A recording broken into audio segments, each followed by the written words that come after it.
Huayna Cápac fue un emperador inca durante el período de 1493 a 1525. Hijo del Sapa inca Tupac Yupanqui y de la Colla Mama Ocllo. Durante su infancia y juventud fue llamado Tito Cusi Guaypa. Huayna Cápac fue un emperador inca durante el período de 1493 a 1525. Se supone que nació alrededor de 1467 en Cuzco, en el actual Perú, aunque probablemente nació en Tumipamba, actual Cuenca. Hijo del Sapa inca Tupac Yupanqui y de la Colla Mama Ocllo, nacido durante las expediciones de conquista emprendidas por su padre, durante el reinado de Pachacútec. Durante su infancia y juventud fue llamado Tito Cusi Guaypa. Su gobierno. Sarmiento de Gamboa, citado por Rosworowski, dice que Tupac Yupanqui enfermó en Chincheró, eligiendo como su sucesor al menor de sus hijos, hecho que disgustó a algunas panacas cuzqueñas, que esperaban que el sucesor fuera Cápac Guarí, hijo de la concubina Chuqui Ocllo. Gracias a la oportuna intervención de su tío materno Guamana Chachi, la conspiración no prosperó y fue nombrado Inca, tomando el nombre de Huayna Cápac. Con un inicio tan agitado, empezó el gobierno del nuevo Inca, que básicamente tuvo que dedicar todos sus esfuerzos a consolidar los terrenos conquistados por su padre y sofocar las revueltas de provincias levantiscas.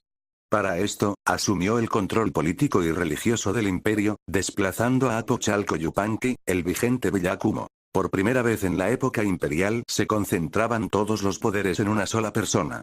Sin embargo, casi al final de su vida nombra a un pariente suyo, Cusi Tupac Yupanqui, como nuevo sumo sacerdote del sol. Aparentemente este es el Villacumo que corona a Manco Inca y que lo secundaría en sus guerras de reconquista como hábil estratega. Según el cronista Pedro Cieza de León, el Inca no se alejó mucho del Cuzco durante sus primeros años de gobierno, atendiendo el pedido de su madre.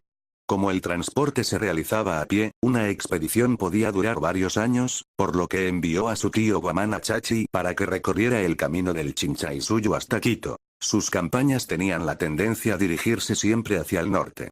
Por un lado, la dura resistencia selvática, pobladores y la naturaleza en sí, les bloqueaba el camino hacia el este, mientras que por el sur y por el oeste ya estaba todo descubierto.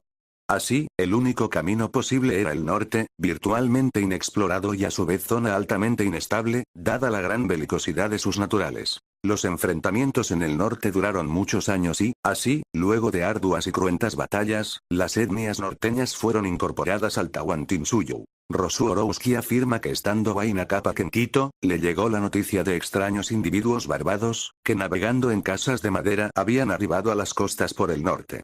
Era 1527 y Francisco Pizarro con sus compañeros habían pisado el territorio incaico. Indicios de decadencia. Preparados para la campaña al extremo norte del Tahuantinsuyo, se dirigió con lo más selecto de sus tropas, contando entre ellas con la colaboración de dos de sus hijos, Ninan Cuyuchi, un hábil guerrero, y un joven pero experimentado Atahualpa.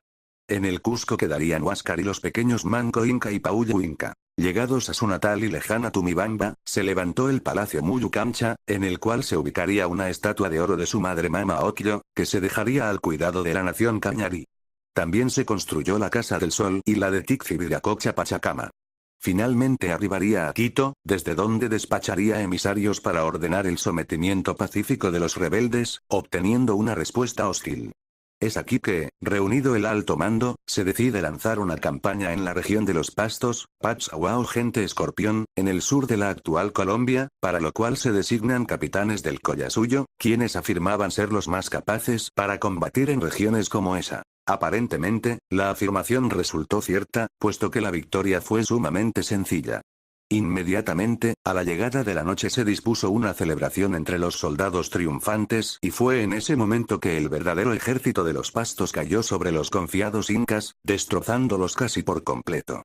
Los pocos que salvaron la vida, se fueron replegando hasta que la guardia de los Orejones, que había quedado rezagada, logró defender la retirada. Se dice que aquí se lucieron tanto Ninan Cuyuchi como Atahualpa. Conocedor de los hechos, Huayna Cápac decidió enviar esta vez al grueso de su ejército, el cual sin problemas dominó la situación y produjo gran mortandad entre los Pastos, no salvándose ni mujeres ni niños. Dado que era época de lluvias, se replegaron todos a Tumibamba no sin antes haber dejado tropas y representantes en la región. Previo llamado de refuerzos, se dispuso el ataque a la región de los Caranguis. La rendición de la primera fortaleza se logró con muchos apuros.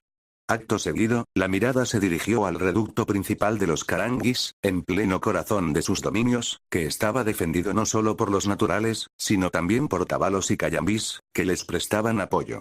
Justamente para evitar más adhesiones a estos, Huayna Capac ordenó que sus principales jefes vayan por los alrededores anunciando que el Inca iba a tomar represalias contra la nación que apoyara de una forma u otra a los sitiados. Cumplido el cometido, se lanzó el primer ataque a la fortaleza. Un fracaso sonoro sacudiría los cimientos más profundos del imperio en sí. Se produjo, por primera vez en la historia, la caída del Inca. Su litera, soportada por los orejones, fue atacada por los cayambís y los cusqueños cedieron, provocando que el Inca impacte duramente contra el suelo. El desconcierto fue total y solo pudo salvar la vida Huayna Capac, al ser protegido por 3 de sus más fieles capitanes. Finalmente, los orejones también apoyarían y lograron poner a salvo al Inca. Lo que siguió a estos hechos es notable, por cuanto el Inca decidió demostrar su enojo hacia sus capitanes y a sus nobles orejones, a través de varias acciones, como disminuirles las raciones de comida o no invitarlos a las fiestas en el campamento. Estos, al verse relegados públicamente, tomaron la imagen del sol y se dirigieron al Cusco, siendo interceptados por mensajeros del Inca, a los cuales procedieron a capturar.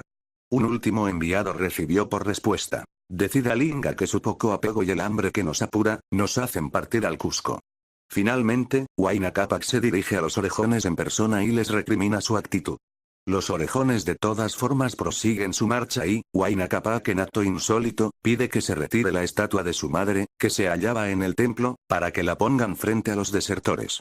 Hecho esto, una india cañarí sale al camino y, haciendo como si estuviera poseída por el espíritu de la colla, les convence de quedarse. Los orejones contestan al Inca: queremos más ser vasallos desfavorecidos que no hijos inobedientes.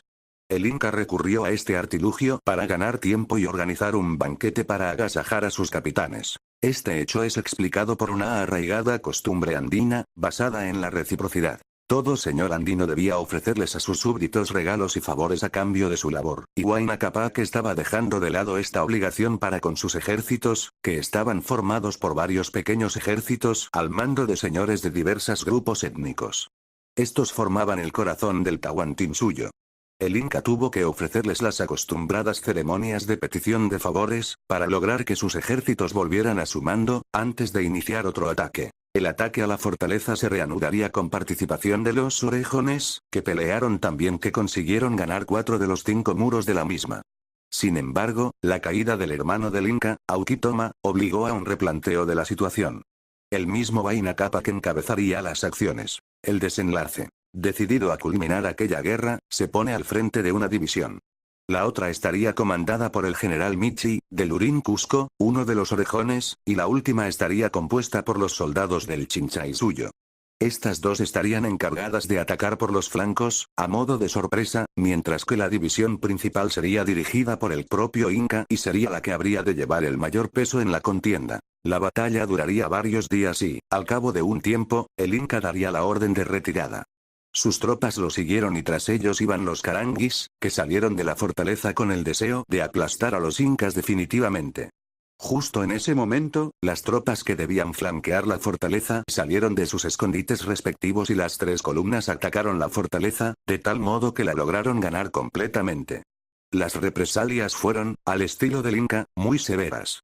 Como dice el historiador Raúl Porras Barrenechea, Huayna Capac deseaba ser tan temido, que de noche le soñaran los indios. Sin embargo, súbitamente el emperador caería presa de una extraña enfermedad, posiblemente viruela. A decir de Garcilaso, el Inca predijo la llegada de misteriosos viajeros que arribarían vía marítima, relato que muestra similitud con la historia Chimú arribo de Nailamp en la costa norte peruana. Lo cierto es que el Inca llegó a saber de las naves que estaban explorando el litoral y que murió, sin obtener una respuesta certera sobre la identidad de los viajeros. Finalmente, también murió sin dejar un claro indicio sobre su sucesión. El designado, de algún modo, llegó a ser Ninan Cuyochi, un hijo bastardo con gran manejo de las armas, pero que también moriría como su padre. Ante la gravedad de la situación, surge la figura del hijo de la segunda colla. La primera no llegó a darle sucesión al Inca, Huáscar Inca, quien se encargaría de gobernar al imperio los próximos años, así como la figura de Atahualpa, que gobernará en el norte del imperio. Seguirá una guerra civil al final de la cual, Atahualpa se impone sobre su hermano. La figura de Huayna Cápac se puede ubicar en la lista de los grandes gobernantes del imperio, junto a su padre y a su abuelo, mientras que su hijo Huáscar Inca representaría la decadencia.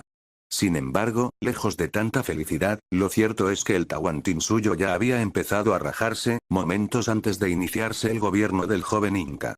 El atentado de su regente, así como las intrigas de Serrallo, pasando por el encumbramiento de las clases militares y terminando en el relajamiento de la nobleza, los pobres trabajaban ya no solo para el Inca y el Sol, sino que también debían trabajar para las familias de los que habían sido incas, eran muestras de que algo ya andaba mal, en un imperio que había crecido desmesuradamente rápido. Si bien Huayna Cápac fue muy querido por todos, grande, que terminó siendo uno de los puntos más fuertes para la rivalidad entre ambas ciudades, al llegar el reinado de Huáscar Inca.